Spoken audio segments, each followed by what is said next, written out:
Welcome to Million Dollar Grit, the podcast that dives deep into the world of entrepreneurship where tenacity meets strategy and dreams meet reality. My name is Julie, and I explore the raw, often overlooked truths of what it takes to succeed in business and in life.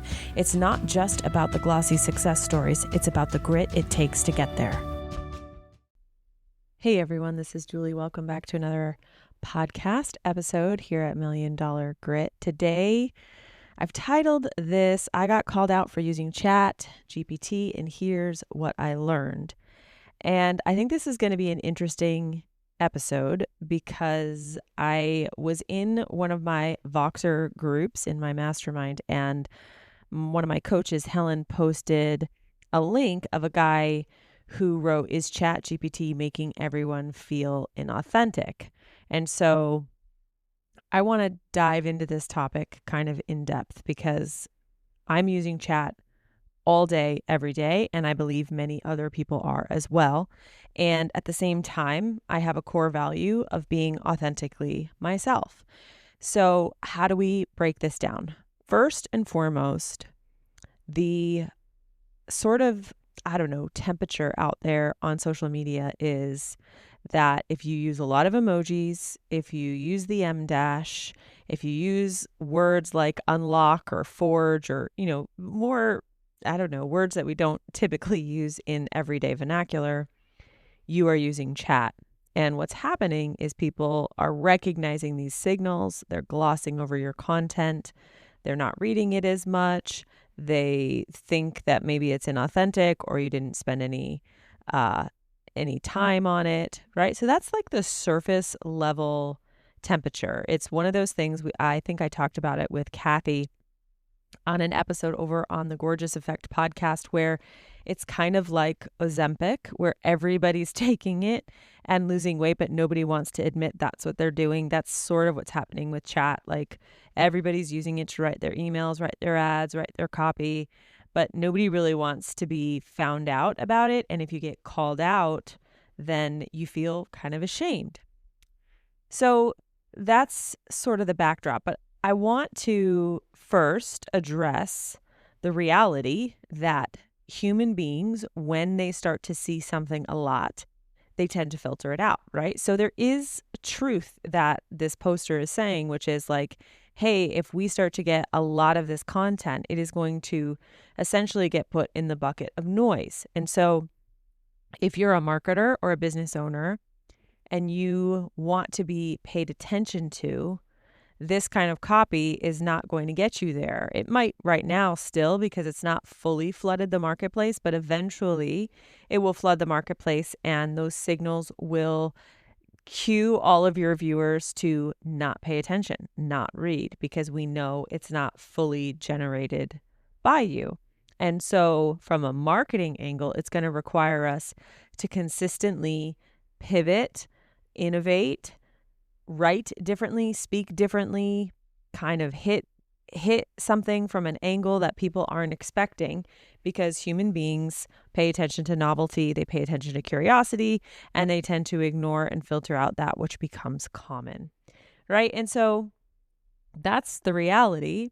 The secondary consequence could be that people will feel there is a lack of human energy in your words. And that is something that's a little harder to distinguish, but when they feel that, it will naturally feel inauthentic, even though you may be really authentically trying to communicate. So that's the surface level argument. Now I want to get to my story, which is I got called out for using chat, and here's what I learned. So I'm going to set the stage. I have 70 one-on-one clients, so I have hours and hours of Voxers every day. Some of those Voxers are quick questions. Some of them are long audio messages with lots of layers and emotions and subtext. And it's a huge mental lift for me every single day to sort through all of this and try to give the best advice possible. So sometimes I get high stakes messages. And what I mean by that is these are messages where someone is being extremely vulnerable with me. And so it feels high stakes in the way I respond because I don't want to shut someone down. I don't want to cause any harm. They're in a vulnerable state. They're exposing themselves. And as someone who has a lot of things to do and a lot of clients, I oftentimes am working through my messages in sort of a systematic, logical way. So I have a tendency to be really direct or give advice. And sometimes I can knock people off their center, not meaning to, because I'm so matter of fact. And this has been a handicap, if you will, or an issue over the last 7 years. So I got this long text, and I have been transcribing all of my audios into chat for a lot of reasons. Number one, to help make sure I don't miss any questions. Number two, to keep a running record so that if my memory starts to go, I can go back to that chat and say, hey, can you remind me what we talked about? Also, I like to have chat's eyes to see if there's subtext that I'm missing, right? Because we all listen through a certain lens. So I have this habit. So I got this message. I read the debrief. I listened to the message. And then my instinct was to respond with advice. So I wrote some advice and then I paused because I was like, I don't know if this is going to sound okay. It might sound too direct.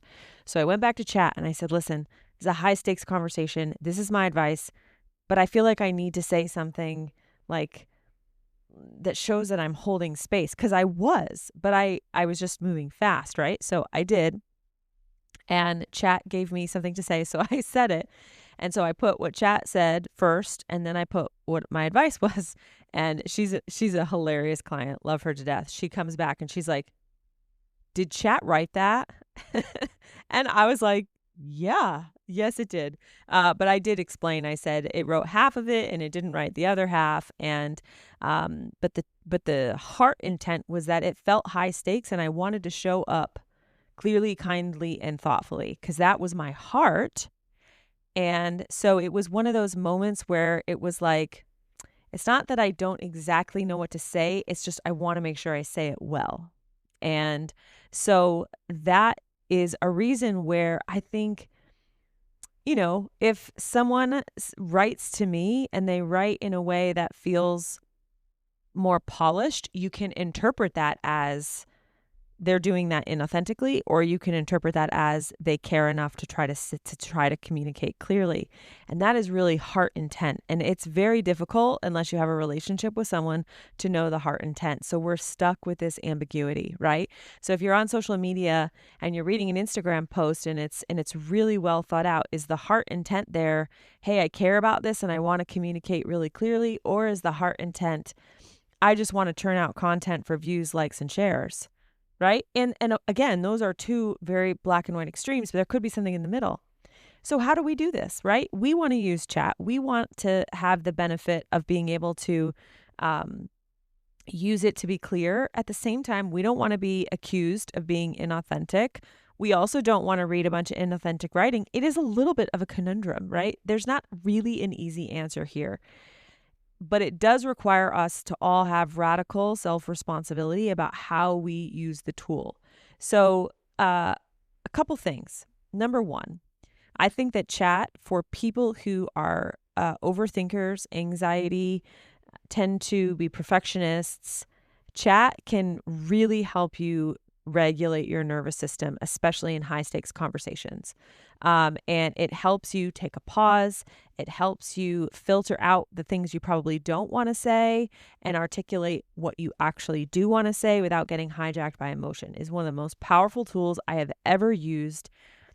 And I do not think that we should shame people for using it. I have many times put up difficult text messages, put them up in chat, said, hey, I'm having an emotional reaction to this. Help me work through that. Help me understand what's going on. And then help me articulate what I actually want to say, not what my emotions are saying, right? So I think that's really powerful. When it comes to marketing, right? I would say right now, my brain is in chat, but my writing is still me. So the majority of my writing now is still all mine. And that's because I have a very strong voice that people have gotten used to. And if I start using chat to write, it's going to be painfully obvious because of how dialed in my voice is. So my brain is using chat so that I can flesh out my ideas, but my writing is still me. However, for a lot of people who are not writers, who don't know how to write, this is the first time where they feel like they can write or they can get their thoughts out in a coherent way. And so who am I to sit on this side and say you're being inauthentic? Because one person might actually be inauthentic, trying to sound smarter than they are, trying to churn out content. Another person might be doing it authentically because they just want to communicate. So it's really learning how to drop the judgment. And so that is going to be a hard thing for us to discern, and it's going to require discernment. I think I talked about how the value of the future is going to be wisdom, because wisdom requires us to take a look at the context and discern what's really going on. And that's not always easy to do. So we can make blanket statements like if you use the M dash, you should never be paid attention to again because you're using chat. But that's making a judgment call based on your judgment of the person's intent, right? And so that would be my sort of call to everyone, is to drop the judgment, to recognize there are two extremes of heart and intent behind using chat, and then there's all those shades of gray in the middle. But from a marketing perspective, originality is going to continue to be the differentiator, right? And so raw, real, flawed voice will rise in premium because it's more scarce, right? So quirks, your rhythms, your edges, your mistakes, your grammatical errors, like those are the things that are going to alert people to the fact that you are human. So from a marketing standpoint, you may want to consider that and consider using chat as your brain and less as your scribe, because there's going to be a difference in how it's received. I will continue to use chat in high stakes conversations. I will continue to use it to help me explore subtext and to know what is going on. And I will tell you that my heart intent in using chat is to be able to communicate clearly, is not to ignore people that are talking to me, but to really understand what people are asking for when they talk to me so that I can show up in the best way possible. And I think, it was hilarious. And I'm really glad that she said that, because it caused me to think about it.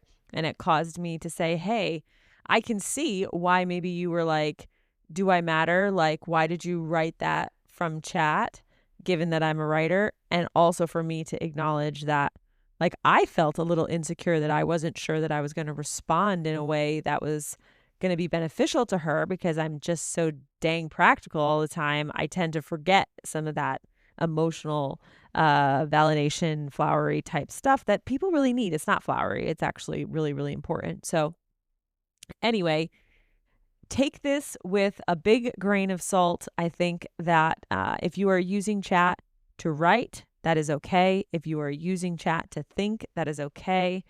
If you get caught using M dashes, that is okay. There are going to be as many bad actors as there are good actors, and we need wisdom to discern the heart intent behind people using chat-generated content. Talk soon. And there you have it, folks. Another dose of $1 Million Grit. I hope today's episode has left you feeling inspired, equipped, and ready to face your own entrepreneurial journey with resolve. Remember, until next time, embrace the struggle, harness your grit, and keep pushing forward. You're stronger than any challenge you face. I'm Julie, and this has been $1 Million Grit.